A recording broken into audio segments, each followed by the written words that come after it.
Jake Morrison stood on the bridge of his ship, watching the stars through the large window.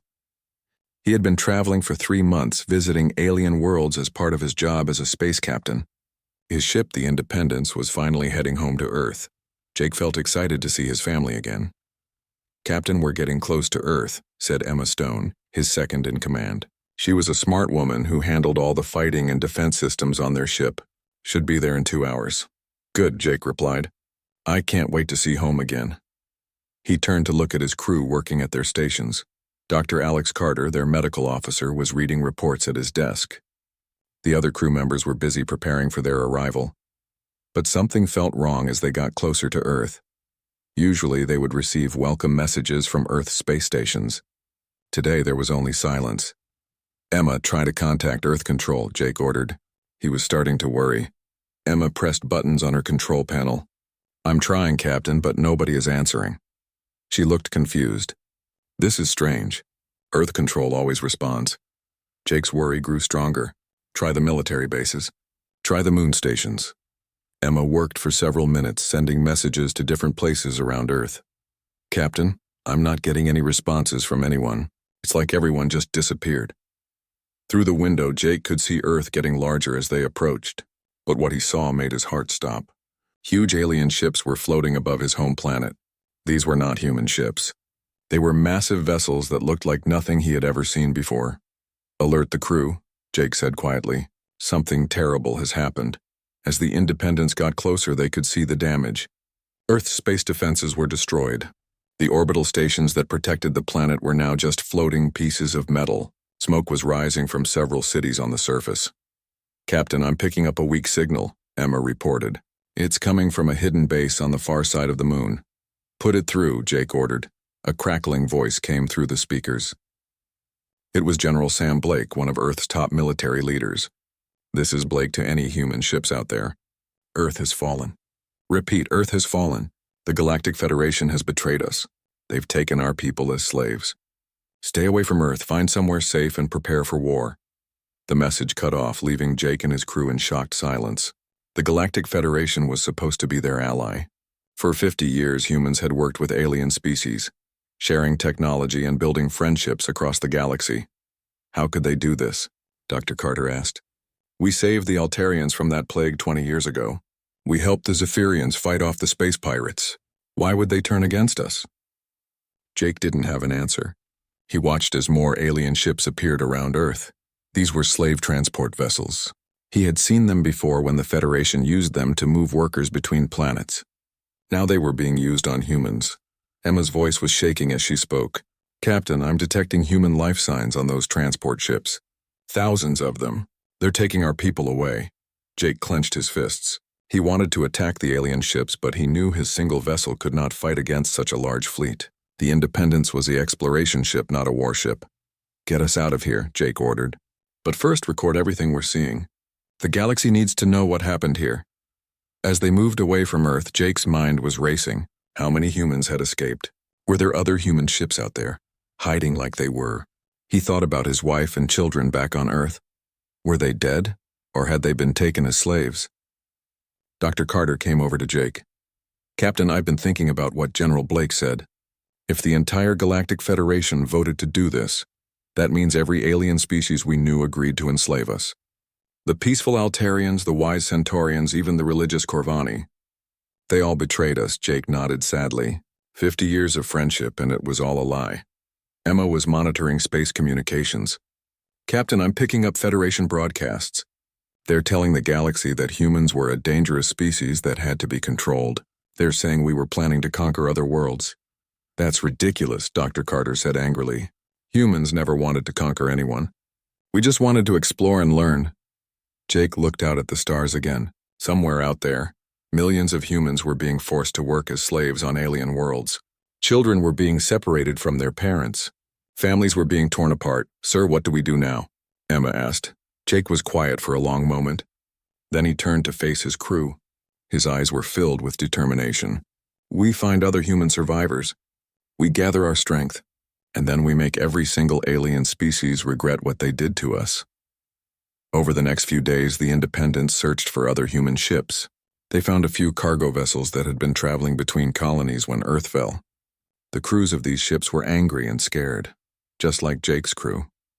Jake called a meeting of all the surviving humans they had found. There were only about 200 people, but they were all that remained of humanity's space presence. "Friends," Jake began, "our home is gone. Our families are slaves. The aliens we trusted have betrayed us in the worst possible way, but we are still alive and we are still free." The crowd listened carefully to his words. "They think they have defeated humanity," Jake continued. "They think we will just disappear quietly. They are wrong. We're going to show them what humans do when we get angry. We're going to rescue our people, and we're going to make sure this never happens again." A woman from one of the cargo ships stood up. "How can we fight the entire galaxy? There are only a few hundred of us left." Jake smiled, but it was not a happy smile. It was the smile of someone planning revenge, because we have something they don't expect. We have human anger. We have human creativity. And most importantly, we have nothing left to lose. The room erupted in cheers. These humans knew they were facing impossible odds, but they didn't care. Their families needed them. Their species needed them. Jake looked out at the faces of his fellow survivors. The aliens made one big mistake when they decided to enslave humanity. They forgot that humans fight hardest when their backs are against the wall. They're about to learn that lesson the hard way. 6 months had passed since Earth fell to the aliens. Jake Morrison now commanded a small fleet of human ships hiding in the empty space between star systems. They had found more survivors, and their group had grown to over 1,000 people. But Jake knew this was still a tiny number compared to the billions of humans now working as slaves. Lisa Taylor, his new second-in-command, walked up to Jake on the bridge of their main ship. She used to work for Earth's intelligence services, and now she helped Jake plan their missions against the aliens. "Captain, we've intercepted more Federation messages," Lisa said, holding a datapad. "I think you need to see this." Jake took the pad and read the information. His face grew dark with anger. They planned this for decades? The betrayal wasn't a sudden decision? Lisa nodded. "According to these files, the Federation has been watching us since we first invented faster-than-light travel. They were afraid of how quickly humans were advancing. Our technology was improving faster than theirs ever did." Jake handed back the datapad. "So they decided to enslave us before we could become too strong." "What else did you find?" "Something interesting about the Altarians," Lisa replied. "Remember how we saved them from that deadly disease 20 years ago?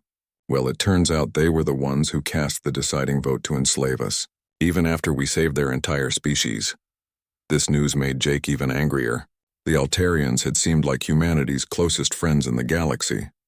Their leaders had visited Earth many times, speaking about friendship and cooperation between their species. Dr. Carter came over to join their conversation.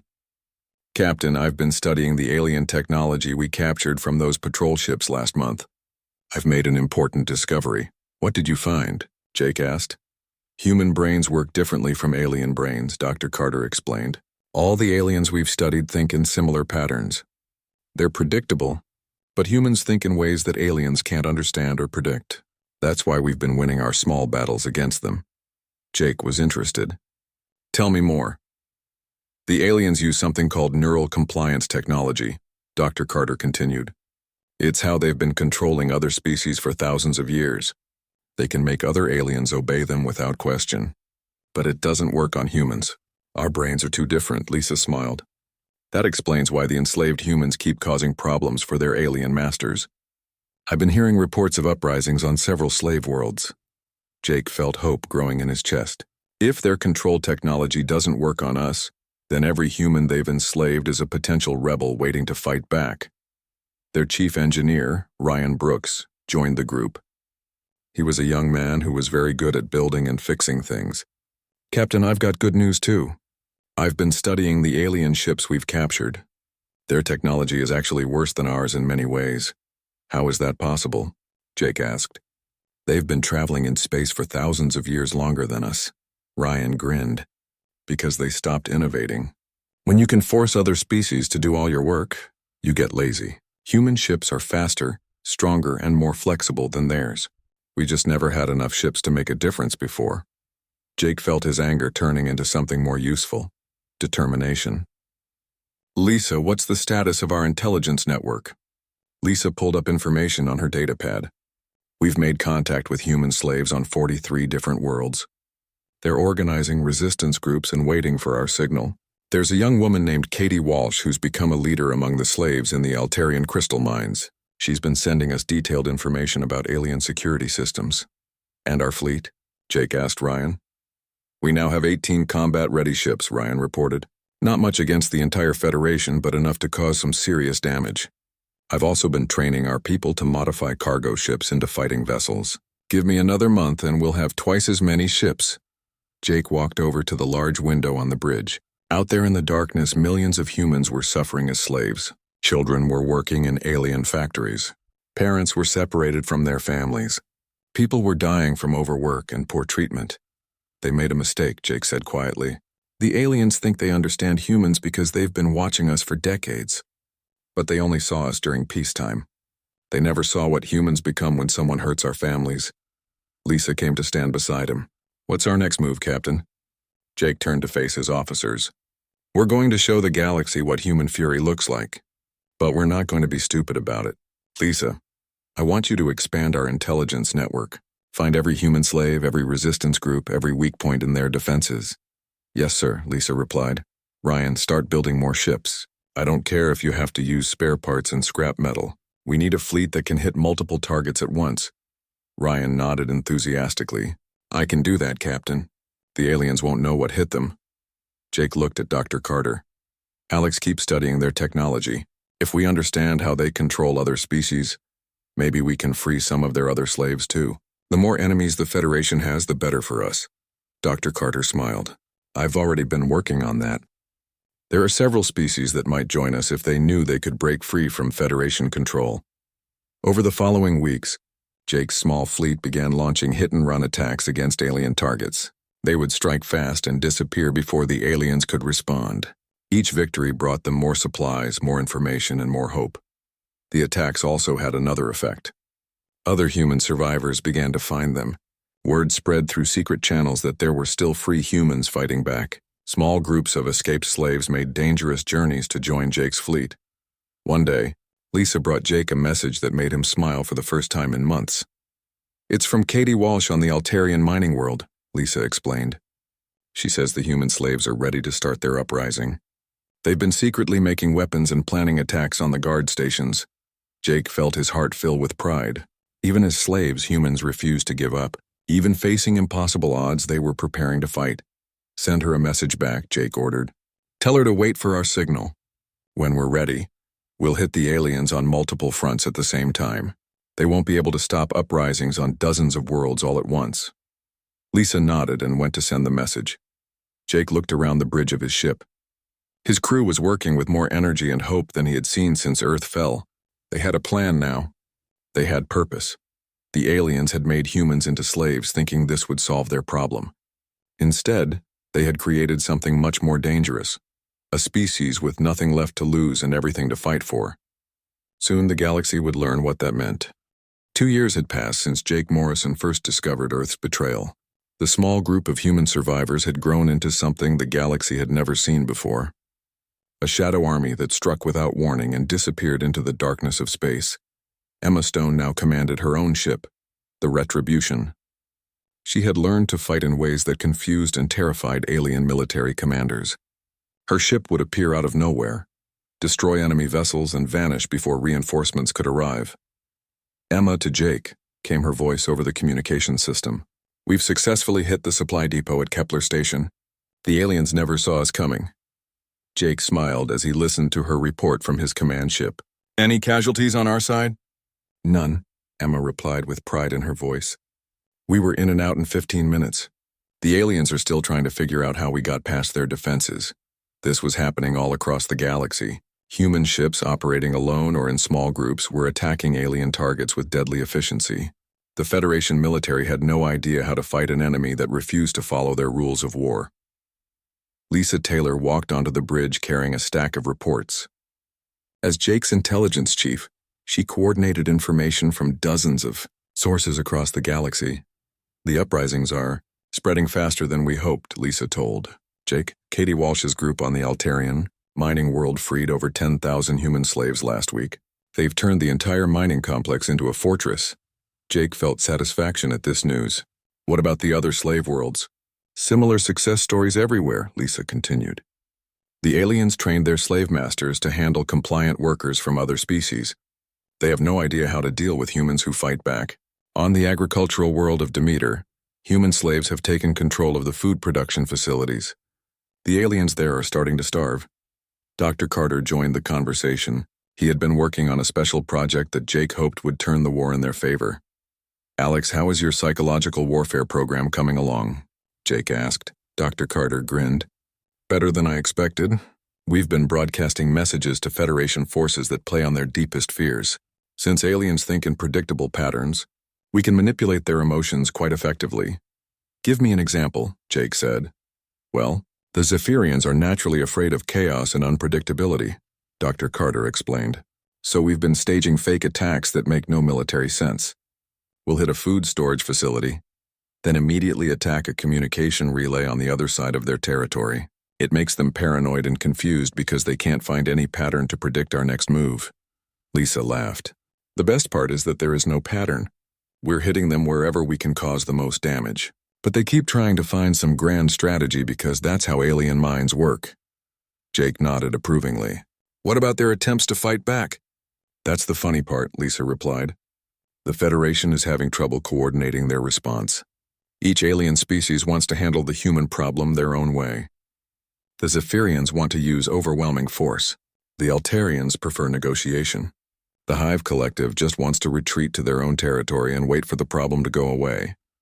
Their diversity is working against them, Dr. Carter added. When humans work together, our differences make us stronger. When aliens try to work together, their differences cause confusion and delay. Ryan Brooks approached the group with a big smile on his face. The young engineer had been working on Jake's most ambitious project, building a real fleet. Captain, I've got great news, Ryan announced. We now have over 200 ships ready for combat. Most of them are converted cargo vessels, but they pack enough firepower to take on Federation cruisers. Jake was impressed. How did you manage to build so many ships so quickly? We've got help from an unexpected source, Ryan explained. Some of the alien species that the Federation has been oppressing for centuries are secretly providing us with materials and technical support. It turns out we're not the only ones who hate the Zephyrian Empire. This was encouraging news. Jake had hoped that other species might join the human rebellion, but he hadn't expected it to happen so soon. Which species are helping us? Jake asked. Lisa consulted her datapad. The Corvani have been providing us with rare metals needed for ship construction. The Centaurians are sharing intelligence about Federation military movements. Even some individual Altarians are working against their own government. Jake felt hope growing in his chest. If we can turn this into a general rebellion against Federation oppression, we might actually have a chance to win. Emma Stone's voice came over the communication system again. Jake, you need to hear this.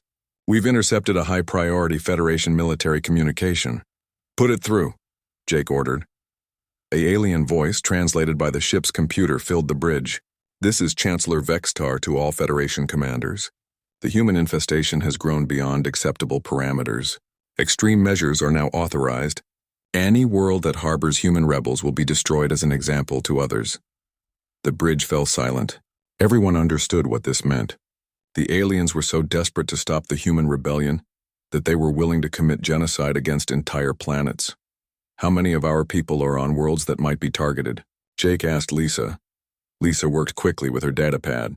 At least 50,000 freed humans are living on worlds that have declared independence from the Federation. If the aliens carry out this threat, Jake felt his anger building again. The Federation had already enslaved humanity. Now they were threatening to murder anyone who helped humans fight back. Send a message to all human commanders, Jake ordered. Tell them about this threat. And tell them something else. We're done playing defense. It's time to take this war to the aliens' homeworlds. Emma's voice came through the speakers again. Jake, are you thinking what I think you're thinking? Jake walked over to the navigation console and looked at the star chart.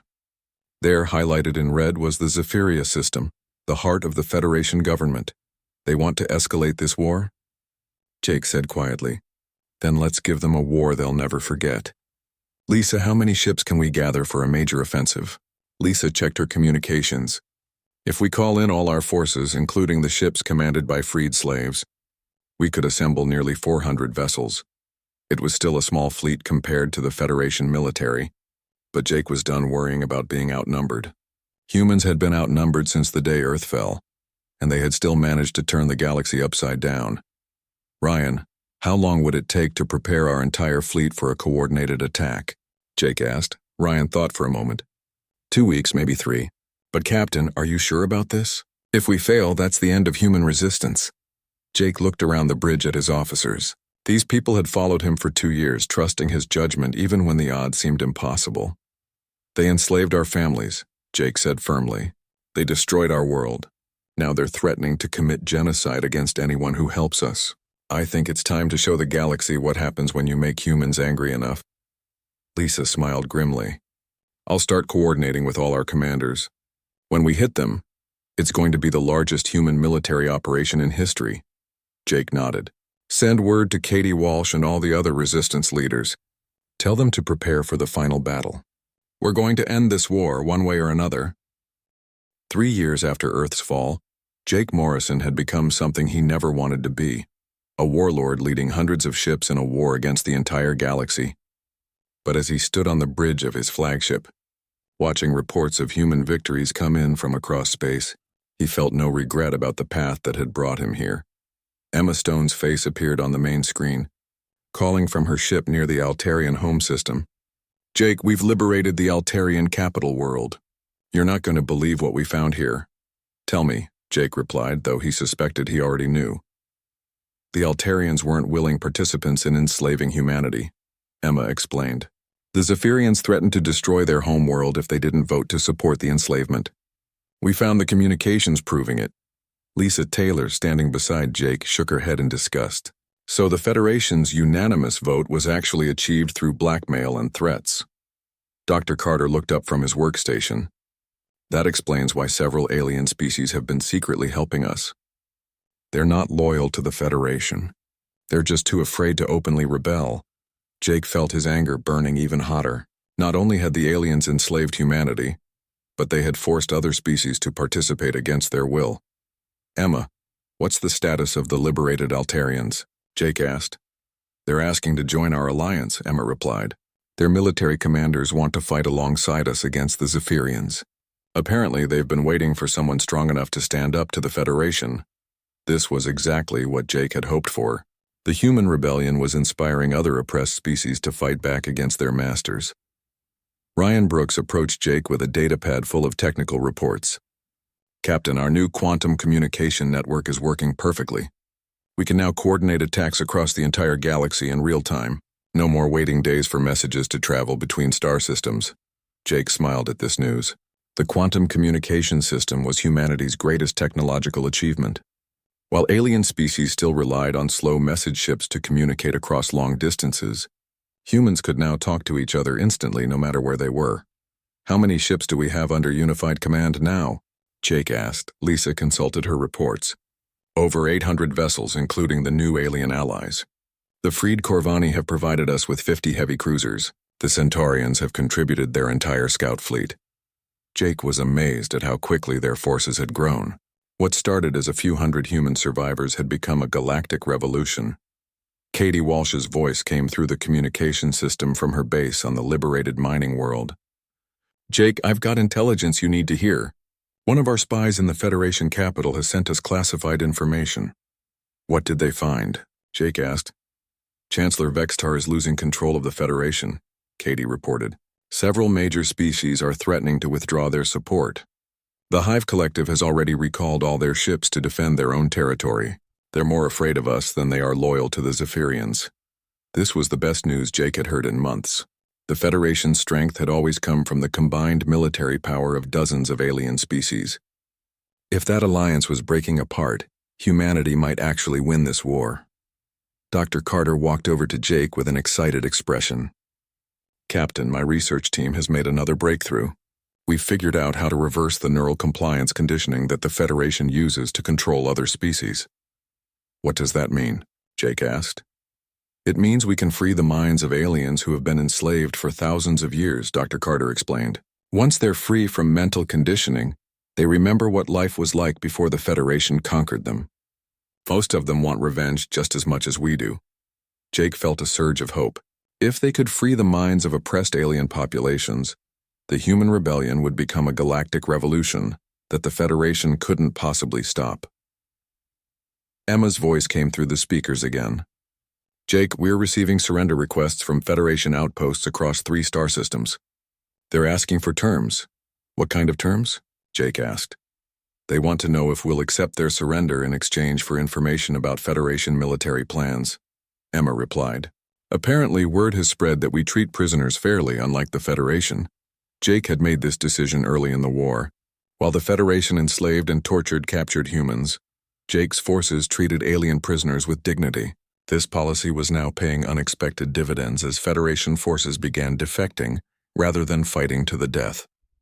Accept their surrenders, Jake ordered, but make it clear that we expect complete cooperation. Any alien who helps us will be treated as an ally. Any alien who continues to support enslavement will be treated as an enemy. Lisa brought Jake a new report that made him frown. We've intercepted communications from the Zephyrian High Command. Chancellor Vextar has authorized the use of planet-killing weapons against any world that supports the human rebellion. Jake felt cold anger wash over him. They're willing to commit genocide to stop us? It gets worse, Lisa continued. They've already destroyed 2 independent worlds that declared support for human freedom. Over 1 billion sentient beings dead. The bridge fell silent. Everyone understood that this changed everything. The war was no longer just about human freedom. It was about stopping a genocidal regime that would kill anyone who opposed them. How are the other alien species reacting to this? Jake asked. Lisa checked her intelligence reports. Mass defections from the Federation military. Entire fleets are switching sides rather than participate in genocide. Even some Zephyrian commanders are refusing to follow these orders. Jake walked over to the star chart display. The galaxy was now colored with different zones. Green for liberated worlds, red for Federation strongholds, and yellow for contested systems. The green zones were growing larger every day. Send a message to all human commanders and our alien allies, Jake ordered. Tell them that Chancellor Vextar has declared war on every free being in the galaxy. We're not just fighting for human freedom anymore. We're fighting to stop a monster who will destroy entire planets to maintain power. Emma's image appeared on the screen again. Jake, our scouts are reporting that the Zephyrian home fleet is gathering at their capital system. It looks like they're preparing for a final battle. Jake nodded. He had been expecting this. When a tyrant starts losing control, they usually try to end the war with one massive battle. How many ships are they gathering? Jake asked. Over 2,000 vessels, Emma replied. It's the largest fleet in galactic history. But Jake, our intelligence suggests that many of those crews don't want to fight. They're being forced into battle by Zephyrian political officers. Jake looked around the bridge at his officers. These people had followed him through 3 years of impossible battles. They had helped him build a rebellion that the galaxy said could never succeed. Then it's time to end this, Jake said firmly. Lisa, send the call to all our allies. Every human ship, every liberated alien vessel, every species that wants to see freedom triumph over tyranny. Tell them to meet us at the edge of the Zephyria system. Lisa smiled grimly. How do you want the message to read? Jake thought for a moment. Tell them that 3 years ago the Federation made a mistake. They thought enslaving humanity would solve their problems. Instead, they created something much more dangerous, a galaxy full of free beings who refuse to bow down to tyrants. Now it's time to finish what they started. Ryan looked up from his engineering station. Captain, our fleet will be ready for the final battle in 1 week. Every ship we've built, every weapon we've designed, every innovation we've created, it's all been leading to this moment. Jake nodded. Then let's make sure the galaxy remembers what happens when you try to enslave the human spirit. Send the word, we're going to war. Jake Morrison stood before the largest fleet in human history. Through the window of his command ship, he could see over 1,500 vessels floating in space near the edge of the Zephyria system. Human ships flew alongside vessels from dozens of alien species who had joined the fight for freedom. Katie Walsh now commanded a mixed crew aboard the Liberation, with humans and freed alien slaves working together. Emma Stone led a squadron of the fastest attack ships humanity had ever built. Even former Federation officers like Commander Rex Volan of the Altarian Navy had joined Jake's cause. All ships report ready for battle, Lisa Taylor announced from her position at the communications station. She had spent 3 years building the intelligence network that made this moment possible. Dr. Carter approached Jake with a final report from his medical teams. Captain, we've successfully treated over 1 million alien beings for neural compliance conditioning. They're not just fighting alongside us now. They're fighting for their own freedom that they never knew they had lost. Jake felt pride at this news. The human rebellion had become something greater, a galactic revolution that offered hope to every oppressed being in the galaxy. Ryan Brooks called out from his engineering station. Captain, our quantum communication network is online. Every ship in our fleet can coordinate instantly with every other ship. The Zephyrians have never faced anything like this before. Jake looked at the tactical display showing the Zephyrian home system. Chancellor Vextar had gathered over 2,000 ships to defend his empire's capital world. It was still the largest single fleet ever assembled, but Jake no longer worried about being outnumbered. Open a channel to all ships, Jake ordered. Channel open. Captain? Lisa replied. Jake spoke to the thousands of beings who had chosen to fight for freedom. 3 years ago, the Federation thought they could solve their problems by enslaving humanity. They were wrong. Today we're going to show them the price of that mistake. Cheers came through the speakers from ships across the fleet. Humans, Altarians, Corvani, Centaurians, and dozens of other species, all united in their desire to see tyranny fall.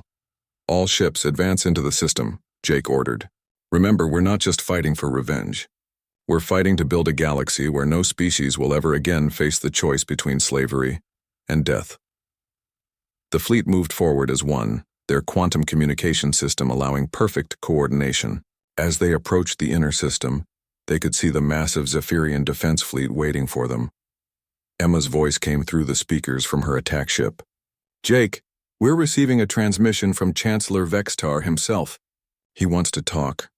Put him through, Jake replied. The voice that had ordered humanity's enslavement filled the bridge. Human Morrison, you have caused enough destruction. Surrender now and I will allow your species to return to their proper place as workers in the galactic economy. Jake smiled coldly. Chancellor, you seem to misunderstand the situation. You're the one who should be surrendering. Your own people are abandoning you. Your fleet is filled with crews who don't want to fight. This war is already over. You just don't know it yet. Impossible, Vextar snarled. The Zephyrian Empire has ruled this galaxy for 10,000 years. We will not be defeated by primitive humans and their alien pets. You're right about one thing, Jake replied. You won't be defeated by primitive humans. You'll be defeated by free beings who refuse to accept slavery. There's a big difference. The channel closed and the battle began. But it wasn't the battle anyone expected. As the two fleets approached each other, something extraordinary happened. Ships from the Federation fleet began switching sides. Entire squadrons turned their weapons against their former allies and joined Jake's forces. Ryan's voice was excited as he reported from his station. Captain, over half the Federation fleet is defecting. Their own crews are rebelling against their officers. Dr. Carter had predicted this might happen. The neural compliance conditioning that kept alien species obedient for thousands of years was breaking down. Once beings remembered what freedom felt like, they couldn't go back to slavery. The actual fighting lasted only a few hours. The remaining loyal Federation forces fought bravely, but they were vastly outnumbered by the combined fleet of humans and their allies. More importantly, they were fighting for a cause they no longer believed in, while their enemies fought for freedom itself.